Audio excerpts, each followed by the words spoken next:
पण तिथे जाऊन काय रांगा लावायच्या आहेत? म्हणजे मी ई-केवायसी केली नाही, मला 1500 रुपये मिळणार का? लाडक्या बहिणींनो, ई-केवायसी करून थकलात? तुमच्या मनात एक प्रश्न निर्माण झाला असेल की ई-केवायसी केली तरच आपल्याला 1500 रुपयाचा पुढील हप्ता येणार। सरकारकडून सुद्धा अपडेट देण्यात आलेली आहे, ती स्क्रीनवरती पाहू शकता। लाडक्या बहिणींनो, आपला 1500 रुपये सन्मान निधी निरंतर सुरू ठेवण्यासाठी ई-केवायसी अवश्य करून घ्या। काय म्हटलेलं आहे?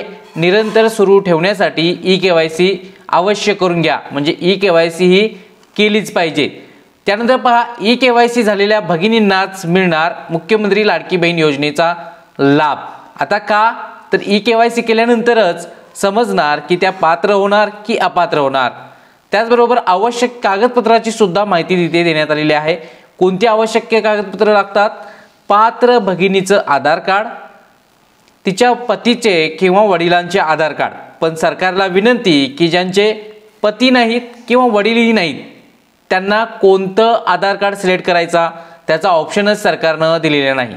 पहा, त्याबद्दल सुद्धा सरकारने अपडेट केली पाहिजे आणि त्या ठिकाणी कोणाचे आधार कार्ड OTP घ्यायचा हे सुद्धा सरकारने सांगितले पाहिजे, किंवा तिथे एक ऑप्शन दिला पाहिजे की पती किंवा वडील नाहीत तर ऑप्शन नो सिलेक्ट करावा, असं कोणतेतरी ऑप्शन दिला पाहिजे। त्याचबरोबर पहा, आधार लिंक मोबाईल क्रमांकावरती OTP जाणार आणि त्यानंतर आपली ई-केवायसी ही सक्सेसफुली होणार आहे। पण ई-केवायसी सक्सेसफुली होतच नाही, सर्व्हर प्रॉब्लेम, अनेक एरर, अनेक प्रकारच्या अडचणी वेबसाईटवरती येत आहेत। आता आवश्यक भेट द्या कुठे? ई-केवायसी करण्यासाठी महाई सेवा केंद्र तसेच CSC केंद्र चालक। पहा, पण तिथे जाऊन काय रांगा लावायच्या आहेत? तिथे जाऊनच सर्व्हरच नीट नसेल तर तिथे जाऊन सुद्धा काही उपयोग नाही। तुम्ही घर बसल्या तुमच्याच मोबाईलवरती ई-केवायसी करू शकता। या संदर्भातील आपल्या चॅनलवरती व्हिडिओ प्रसिद्ध करण्यात आलेला आहे, शेवटपर्यंत राहा, मी सांगतोच। पण मूळ मुद्दा काय आहे? 1500 रुपये निरंतर येण्यासाठी ई-केवायसी करावीच लागणार आहे। आता पहा, आज तारीख किती आहे? आज तारीख आहे 28 सप्टेंबर। आज 28 सप्टेंबर, उद्या 29 आणि परवा 30 सप्टेंबर, म्हणजे सप्टेंबर महिना संपणार आहे। ऑगस्ट महिन्याचे 1500 रुपये तुमच्या खात्यावरती आलेले असणार। तुम्ही वाट पाहतात सप्टेंबर महिन्याचा निधी कधी येणार, निधी कधी येणार आणि ई-केवायसी केलेल्यांनाच येणार का? म्हणजे मी ई-केवायसी केली नाही, मला 1500 रुपये मिळणार का? पहा, निधी येण्यासाठी शासनाचा एक GR येतो।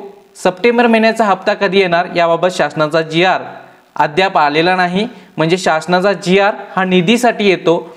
यानंतर शासनाकडून एक तारीख डिक्लेअर केली जाते, शक्यतो सप्टेंबर महिन्याचा ऑक्टोबरमध्ये, म्हणजे ऑगस्ट महिन्याचा सप्टेंबरमध्ये येतो 10 तारखेपर्यंत, तसाच सप्टेंबर महिन्याचा ऑक्टोबरपर्यंत येऊ शकतो, पण शासनाचा GR अद्याप आलेला नाही।